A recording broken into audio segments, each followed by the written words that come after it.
Many thanks for choosing us. Chiefs of the Achim state say they will not cede an inch of their land or tolerate any customary violations within their territory. According to them, any infringement of such nature will have consequences.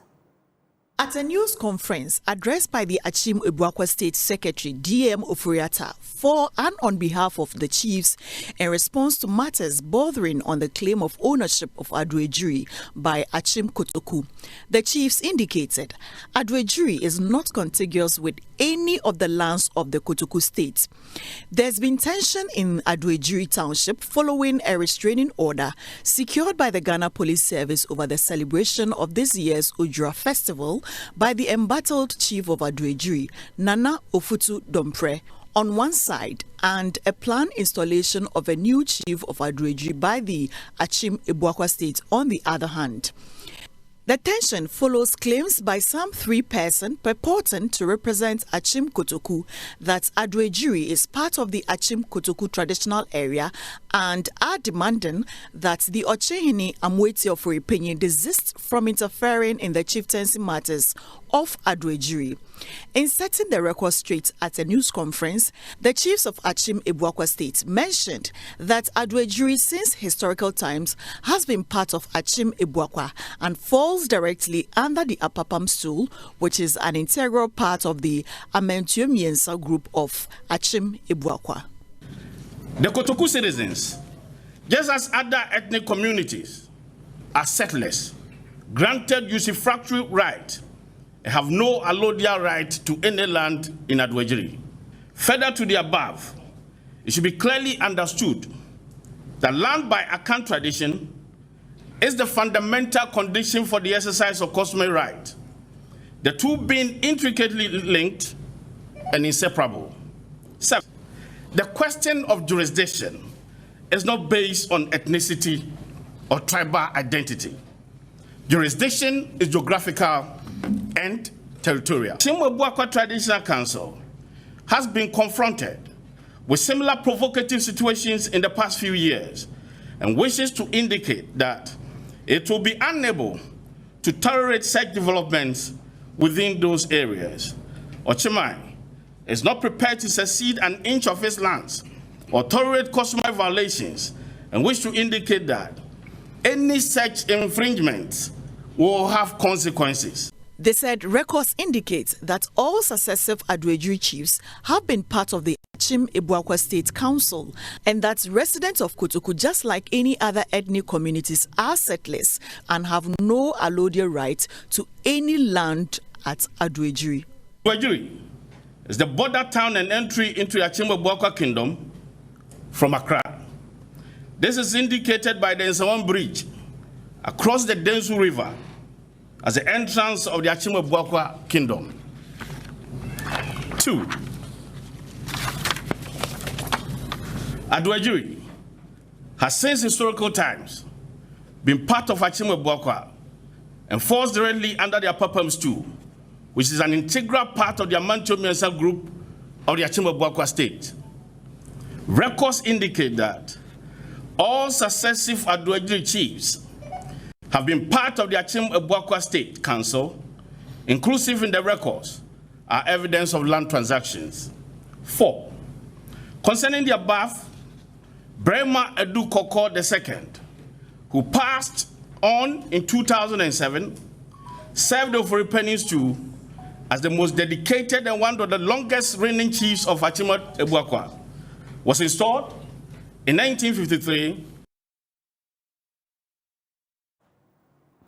Right, away from that, lawyer for 4 suspects in the death of young soldiers case is accusing the police of wrongful arrest. The 6 suspects were yesterday arraigned before the Ashaman court. Charges bordering on robbery and dishonestly receiving were leveled against the accused persons. Speaking to the media, lawyer for the group, Abdul Fattah, says he finds it surprising to believe that the police still keeping suspects they do not have evidence against.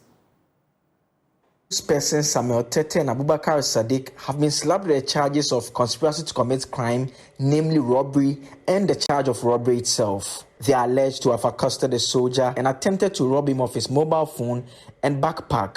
The four others, Ibrahim Abdul Rakib, Safiano Musa, Yusuf Mohammed, and Abdul Gafaru, are facing the charge of dishonestly receiving. Ibrahim Abdul Rakib is alleged to have purchased the phone of the deceased at a price of 300 cedis. He subsequently sold the phone to Safiano Musa for 350 cedis. The police say Safiano is being evasive as to the whereabouts of the phone and claims to have sold it to Yusuf Mohammed for 500 cedis and later to Abdul Gafaru Abdul Karim.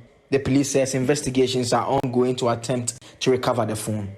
All accused persons pleaded not guilty to these charges and were denied bail by the court. This was after they had failed to indicate to the court where exactly they resided at Ashaiman. Lawyer for four of the accused persons, however, has some concerns about the processes so far. There is no iota of evidence brought to the court today to even warrant charging my clients with the offense of murder. Not even the robbery that the first and second accused persons were charged. So my client was simply charged for the offense of dishonest receiving, and it's simply because the police or the prosecution is saying that some of the phones believed to be owned by the late Sheriff Emuru were sold to my clients. And this is a situation that any of us can fall victim to, especially if you don't buy phones from the shops. You can be there, they will come and sell any item to you. That is what is landing them in this situation. But let no one take them as murderers. No. Thank you. You placed an application for bail for them by the court. Yeah, we knew from the onset that it was going to be a tough one. Remember, this case has so much public interest in it. And so on the first day, it's always difficult.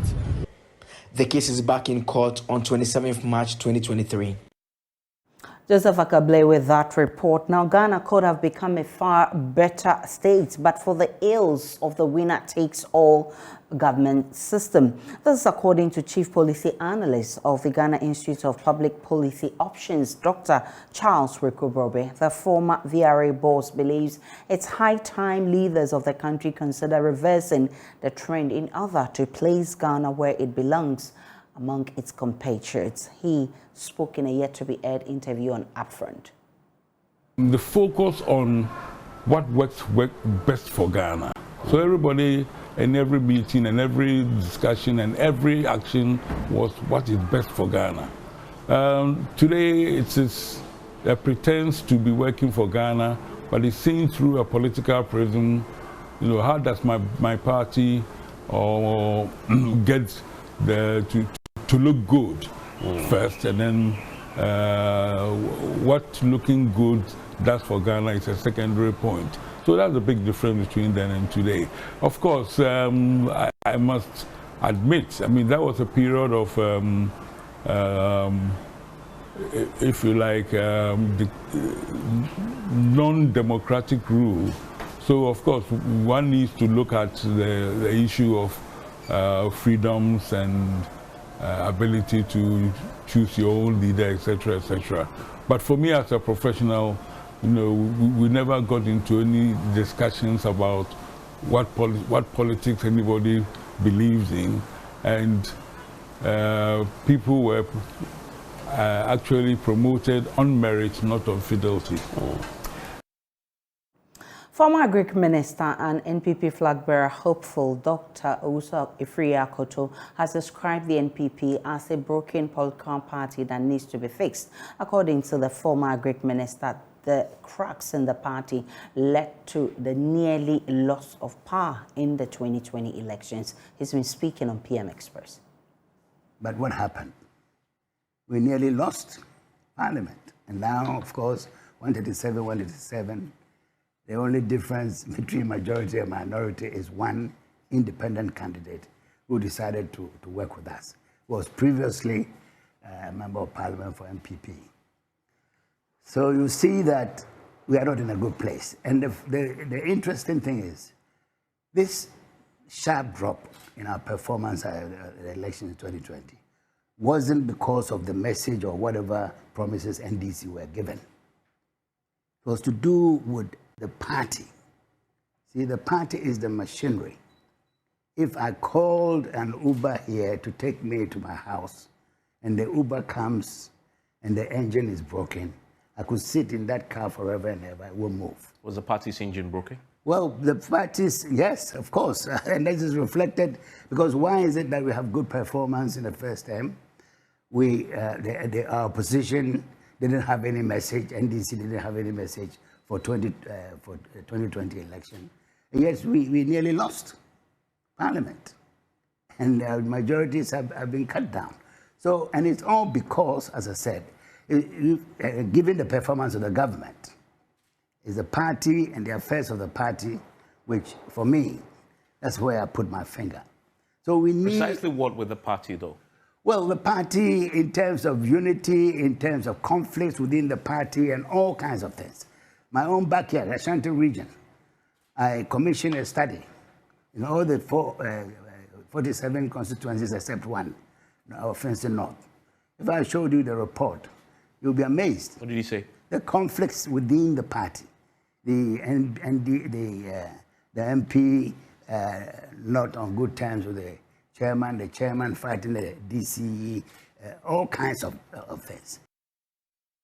Away from the NPP, let's head to Sonyan, where the University of Energy and Natural Resources has commissioned a greenhouse monitoring tower at the Biatano Forest Reserve in the Ahafo region. The project, supported by Czech Globe, will collect data on the impact of extreme weather events on the carbon sequestration capacity of the forest. The university's Vice-Chancellor, Professor Elvis Asare-Bediako, has been calling for continuous support to be able to maintain the facility.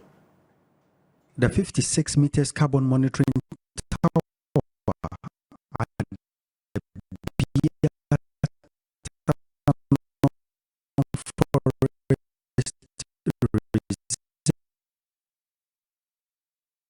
reserve in the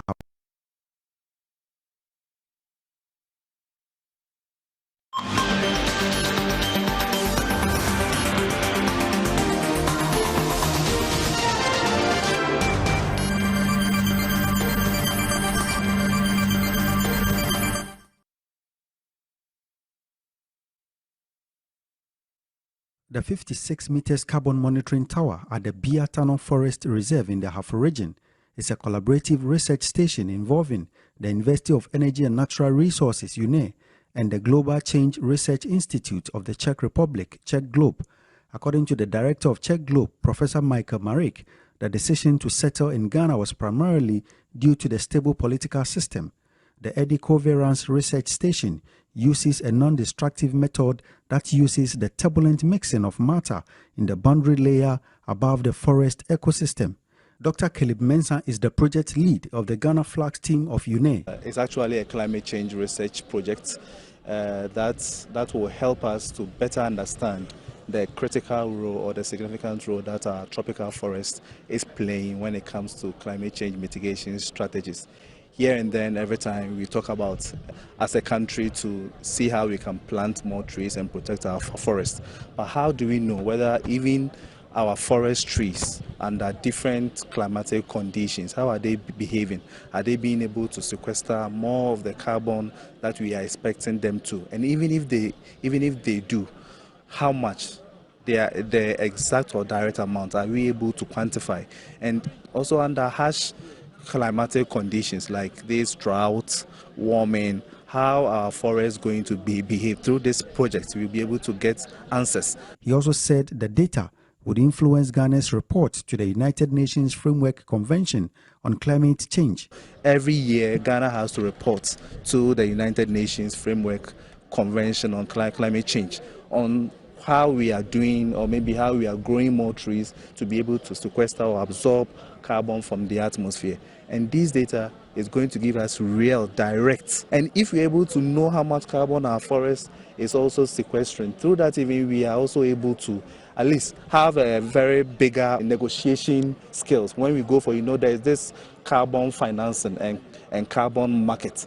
How do we go? How would our leaders know that, okay, this forest is able to absorb this amount of forest? So with that, if we are coming to ask for money, to support us with national development, then we know that if you're able to absorb this much amount of carbon, then you should be able to support us to protect our forests. Vice Chancellor of UNE, Professor Elvis Asare-Bediako, emphasized the commitment of the university to climate change mitigations and hence appealed for the continuous support to expand and ensure the maintenance of the carbon monitoring station. This facility maintenance is even very expensive.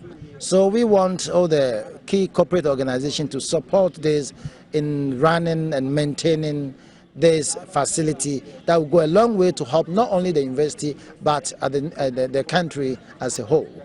Because the data from here will be useful even to Africa, because this one measures the carbon exchanges pertaining the tropical forest. As far as we, the University of Energy Natural Resources, is concerned, we are contributing significantly to the national development, and therefore welcome all the key partners to come on board. Precious Semevo, Joy News, Sunyai.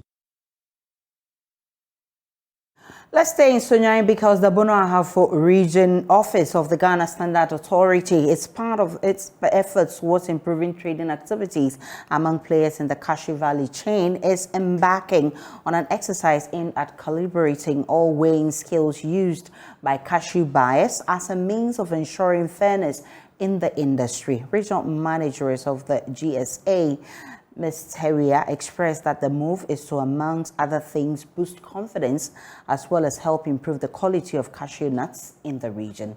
And Sabit has more.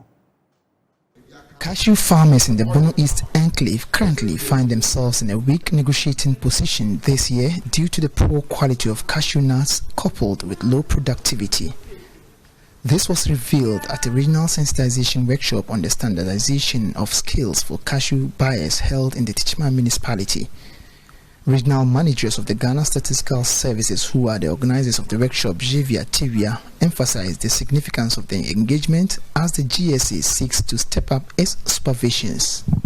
Our meeting today is to meet with the farmers, take them through all the available standards that the Ghana Standards Authority has developed through standardization, and also with the buyers who are also into the trading of the nuts. So our meeting today is to have that fairness in trade, especially that the cashew season is in, to ensure that both the farmer and the buyer are at peace when it comes to trading with the nuts. We want Ghana to be marketable internationally. We want to ensure fairness in trade so that Ghana's cashew nuts will be top-notch when it comes to our nuts worldwide. She further highlighted that the authority is embarking on an exercise aimed at calibrating all skills as a means of ensuring fairness in the industry, and people found guilty of tampering with their skills will be penalized. This time around, we are having a collaboration with all the municipal chief executives, the district chief executive, for their full support to ensure that every skill used in cashew trading is verified. So what we will do is that after the major verification is done, we'll have a monitoring team on the ground to ensure that those who have adjusted their skill dealt with according to the law. For the participants, who are mainly cashew farmers and buyers, their main challenge has to do with the quality of the commodity, as this has the tendency of affecting the cashew industry in future. Momuni Isa is the chairman for the Tichima North and South Cashew Traders and Exporters Association. He bemoaned the effects of the low standard of cashew nuts in the system, adding that the situation has affected the sales of the nuts as buyers are moving to other regions due to the low quality of cashew nuts in the Bono East Enclave. Beginning of February, ever since here, Bono is a quality no abafom. Ayo problem. From the beginning of February to date, the quality of our cashew nuts in the Bono East region has been on the low, and the buyers are closing down, moving to the border towns to buy from that end. This means we won't be able to sell much, and that would directly affect the price of the commodity, as those farmers will buy it at a very low price to keep them in business.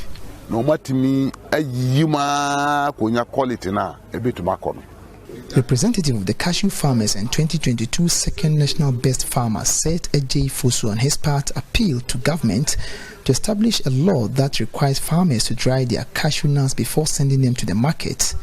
This, according to him, would help improve the quality of the commodity. What I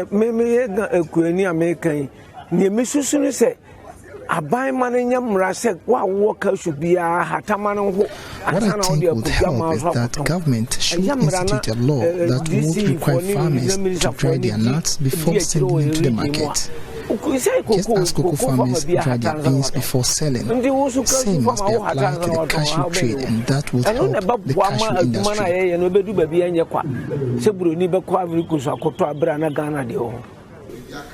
Anna Sabit, JoyNews, Techiman. And in Kumasi, the Ministry of Education is remodeling technical education to train innovative students to drive the country's industrialization agenda. Sector Minister Dr. Yao Osei-Duchum says the present order has focused on training students for product servicing and maintenance, which stifles economic development. Speaking to heads of technical and vocational education training institutes, the minister asked them to foster relationships with industry to improve the training of students. Going transformation to meet demands of modern society. Under the fourth industrial revolution, most tasks are expected to be automated, limiting human involvement, hence possible job losses. Education Minister Yao Osei-Duchum says the new phase of the country's technical education is looking at training students to fit the new order. We have to become more innovative. We've discussed the need for schools to do job fair so that companies can come there and recruit from their schools. So heads of schools are no longer going to sit there to get a phone call from a company.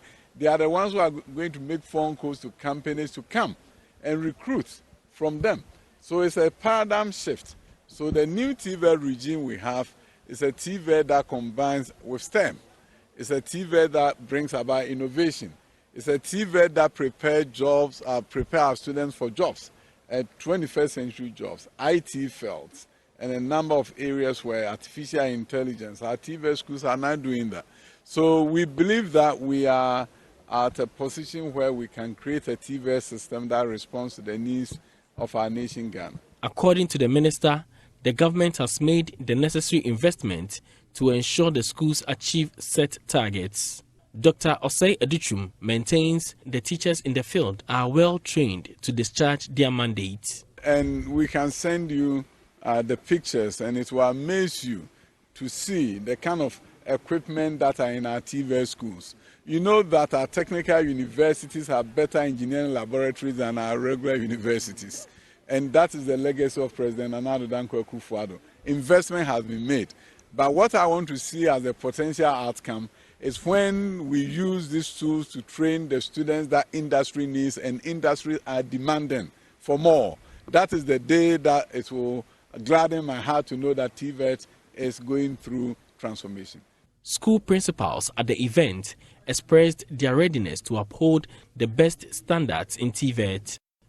For JoyNews, Nanaya Ojima, Kumasi.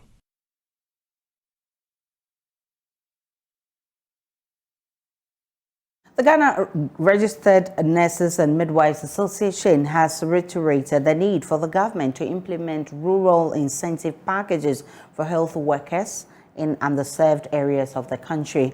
The Ashanti Regional President of the association, Jones Efriye Anto, says the government has accepted a proposal but has yet to start implementation. The association, as part of measures to support the call, presented 43 motorbikes to some members in remote areas of the Ashanti region for efficient health delivery. The 43 motorbikes serve as incentives to help health workers in remote areas of the Ashanti region for effective healthcare delivery. The Ashanti Regional President of the Ghana Registered Nurses and Midwives Association, Jones Efriye Anto, wants the government to implement the rural incentive packages for health workers working in underserved areas of the country. This is to help attract and retain critical health staff in deprived and remote regions and communities to render quality healthcare services to the people. According to Jones, the association is negotiating for conditions of services this year and wants to prioritize the implementation of the rural incentive packages. We are negotiating for conditional service this year, and one of the outstanding issues at the last negotiation is the rural incentive allowance that governor himself promised, but said that he has not done the mapping.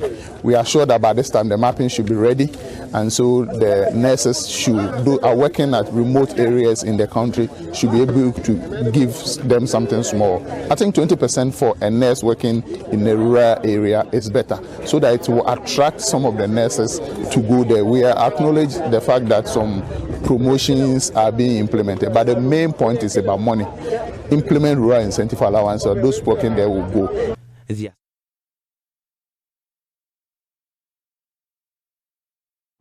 Back here in Accra, Ernest Entry, a student of the Accra Technical University, launched a sachet water business in Suit. He decided to flip the sachet water selling rules on its head after he realized the traditional way of selling didn't earn him enough to cater for his tuition and accommodation. But with a 15% increment in school fees and skyrocketing prices of accommodation, he fears his Suit selling water business may not be enough to help him survive the harsh economy. My colleague, Mami Nyamiche Thompson, caught up with him. At first, I was selling one, I was taking it one bag, then I added some drink, but now the drink is expensive and it's not moving. So what I did was, I need to take the Purita 2.5 bags, because the 2.5 bags, if I sell one bag, I get 50 pesos. Things is not easy. Things is not easy. Sometimes I will be on campus and my grandma will be like,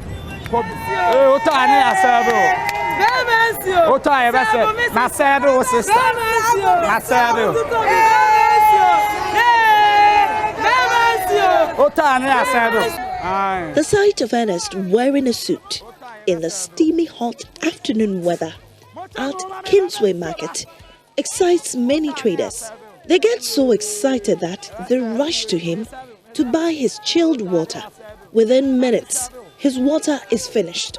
With many other sachet water vendors around, it is right to assume that the traders prolong their thirst just to buy water from a man in a suit.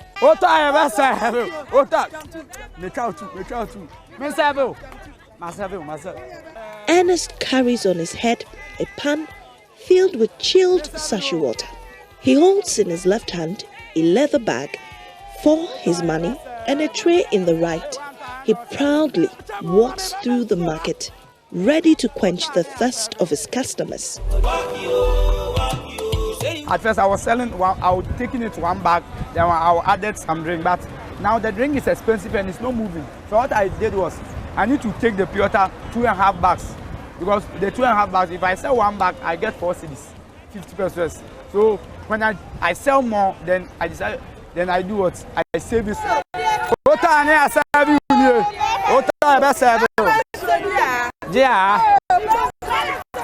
His style of selling is unique.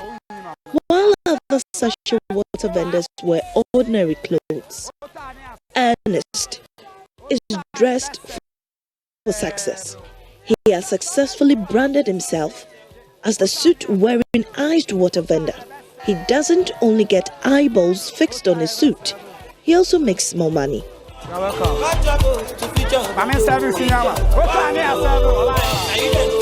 As I started selling, my highest water I've sold is 28 bags. In a day? In a day. I started 10 a.m. and I closed 6:30. Following the death of his parents, he struggled to put himself through school. He was admitted to Accra Technical University to fulfill his lifelong dream of becoming a building contractor. With no support and a family to care for, he started selling sachet water.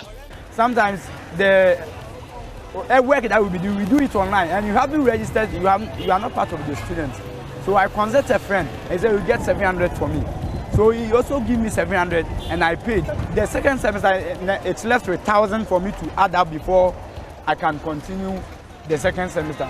Then, so during the vacation, I started selling the water.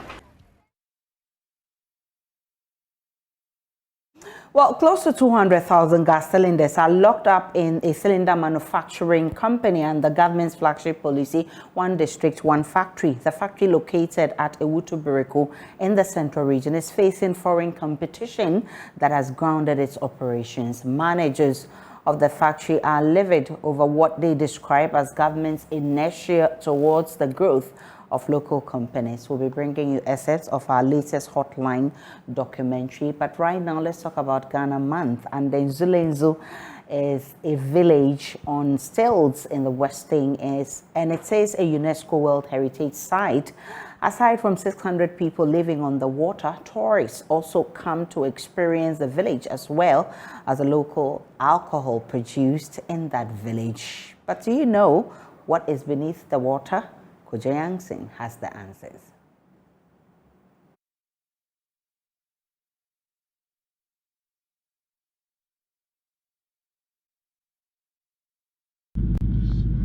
Welcome to the town of Benin in the Western region.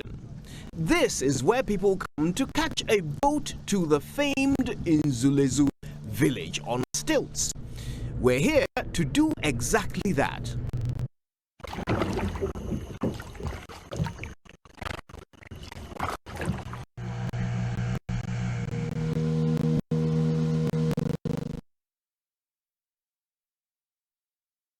And has been since the year 2000.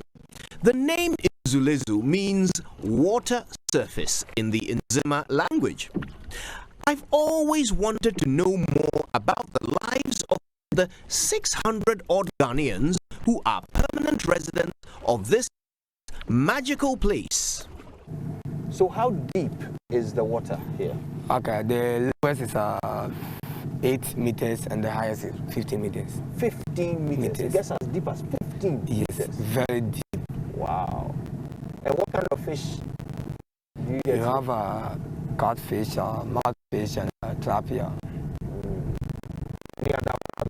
Any other animals? You have alligator, crocodiles, water snakes, pythons.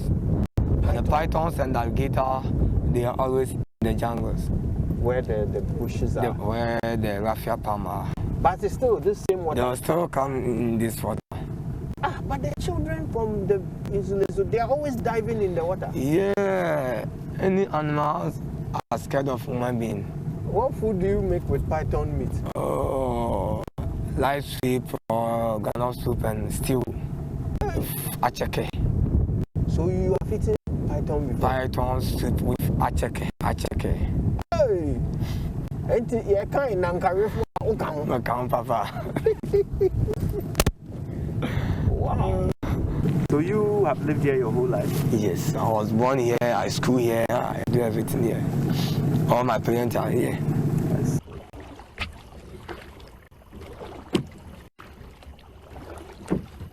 For years, people have been baffled by the inexplicable strength and resilience of the structures in this village. How can so many homes remain upright for decades, standing on nothing but wood and bamboo? How are the pillars not suffering constant water damage? How do 600 people remain dry with millions of gallons of water just inches beneath their mattresses? The more we look around, the more we realize that the real miracle of this place is underneath it. You know, so many people have been to Insulenzo, and those who haven't still know what you will see here, a village on stilts in the water. But you know, I've been looking at these kids, these talented swimmers, and something occurred to me. One part of Insulenzo we have not seen is what is beneath. So today, I've got my friend here, Fred, who is going to lead us on a tour of the bottom of the village on stilts. Fred, are you ready? At first, it's hard to see anything. Once you get into the murky spaces beneath the wooden structures, you can hardly see the outline of your own hand in front of your face. But then, suddenly, a ray of sunlight penetrates the thickness of the dark water, We're still live on JoyNews today here at Kukumlimle, where our studios are. We'll take a break. When we return, we'll bring you business shortly.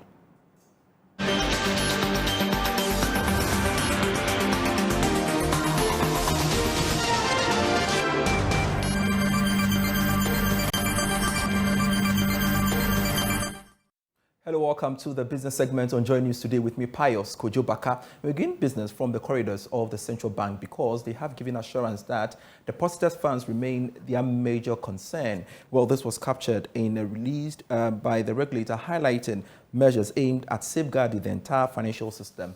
George Yafe has more. The Bank of Ghana, in a 13-page document, highlights some work done over the years, all aimed at protecting the banking sector in terms of laws, regulations and structures. This, it believes, are targeted at building a robust banking and financial sectors. The regulator also talks about some stringent criteria when it comes to licensing of commercial banks, measures and acquisition. The Bank of Ghana also talks about how it has tightened supervision to prevent any commercial bank from going down, as well as promoting corporate governance in the country. The regulator maintained that it will continue to effectively regulate and supervise these institutions, all aimed at ensuring the stability of the banking sector. Well, even though the Bank of Ghana may not want to directly link this document to current happenings in US, it is clear that the Bank of Ghana is moving to give some market assurance that Ghana's banking sector remains fairly strong and has what it takes to deal with any threats looking at the current happenings in the US market as a result of the collapse of some two big banks. But for some, is this assurance from the Bank of Ghana enough in terms of giving market confidence, as some players are still worried about the aftershocks of the domestic debt exchange program on the entire banking sector, despite the Bank of Ghana's assurance that it has put in place the required structures to let the industry absorb the expected shocks. And let's now talk about the cedi because it is expected to witness some mixed performance this year. Well, this was captured by Data Bank Research. There is more for you in this report. Last week, the cedi continued to strengthen in value against the dollar and the other major foreign currencies on the forex market due to improved foreign exchange liquidity. It gained 1.39% against the US dollar in the retail market. Some analysts believe President Akufo-Addo's statement at the State of the Nation address on Ghana's progress with the International Monetary Fund boosted the outlook of the cedi. However, the announcement of an emergency lending facility by the US Federal Reserve to shore up US banks' reserves will strengthen the dollar. Nonetheless, the cedi's performance will be fairly balanced. Now, cocoa farmers have reiterated calls for the need to stop illegal mining as Ghana's cocoa is likely to face rejection by the European market. A cocoa farmer and a member of Fair Trade Ghana Network, Stephen Aisha, is urging government to intensify the fight against illegal mining to save farms and livelihoods. The fight against galamsey is still there. I've seen that the galamsey is still ongoing, and I think I visited some cocoa communities, and what I've realized is that most of the cocoa farms are being destroyed by the galamseyers, and also most of the children who are supposed to go to schools are also going to the galamsey area to search for the gold and also to undertake some good activities. Yeah, and I think this is what we need to still fight. Other than that, there will be a time all the cocoa farm will be destroyed by the galamsey, and I think government should still take it up and also work on it so that we can, improve the cocoa issues we are talking about. Now, these days, the deforestation has become an issue by EU regulations, and if we are not careful, there will be a time, I think the EU can sanction Ghana. So we need to sit up and work on that. And that's it for business for now. I am Pius Kojobaka. Darryl Kwao will come your way at 1 p.m. with the marketplace. In the meantime, sports is next.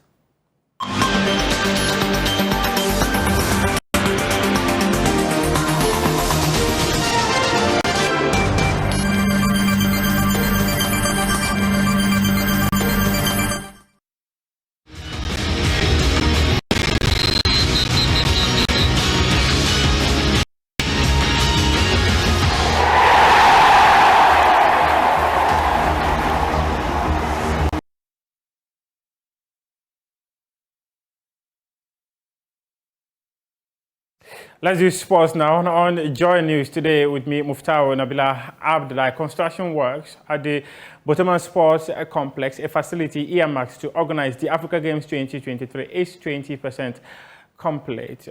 This was revealed following a visit to the facility by the Parliamentary Select Committee on Sports and Culture. My colleague Lawrence Beatty was with them and comes through with this report. With barely a year to the 2023 African Games, engineers on site say about 20% of construction has been done at one of the two venues to host the event. The Boteman Sports Complex, which will hold 21 of the 23 sporting disciplines during the Games, appears to be at the grounds, though some of the facilities, such as the central tennis court, the multipurpose sports hall, and the swimming pool, are progressing steadily. This was revealed during the Sports Select Committee of Parliament's tour of the 13th edition of the African Games facilities on Monday. He, however, promised that works should be completed latest by December in order for testing to be done before the African Games commence. Speaking to Joy Sports, ranking member of the committee, Honorable Wisdom Kobinawa expressed satisfaction with work done so far. Contractors are on course, given their professionalism and the resources that are available. What we have seen so far, they have executed. And the challenge is whether the resources will be forthcoming to make them be on time and be able to deliver. You realize that this whole exercise of this whole project commenced somewhere in 2021, and we had an initial intention of hosting this event in 2023, but then it looks like today we have not been able to get a lot of our sites ready. So clearly there have been some challenges. With the Games being held the same year as the 2024 Olympics, there are concerns the Games may not see some of Africa's best talents. But Honorable Kwekwe Boateng has calmed those fears. We are very minded by the timelines. I mean, people have raised the issue of next year's Olympic Games. But there is a time space. There's quite a space of about 4 months, if I'm right, before the Olympic Games. And this is a very good preparation for the Africa Games will serve as a good preparation for Africa's best the spring to the Olympic Games. I think so many games come within very short spans of a period. So I think it shouldn't be a challenge at all. You can't say that because you have games in March and the other one in July, you are skipping March to prepare for. I mean, it doesn't. These are professional sportsmen. They will know how to pace it, and it's quite enough time for them to prepare for the Olympic Games. That's your sports for now, but we do have more sports stories on myjoyonline.com. I am Muftao Nabila Abdullah.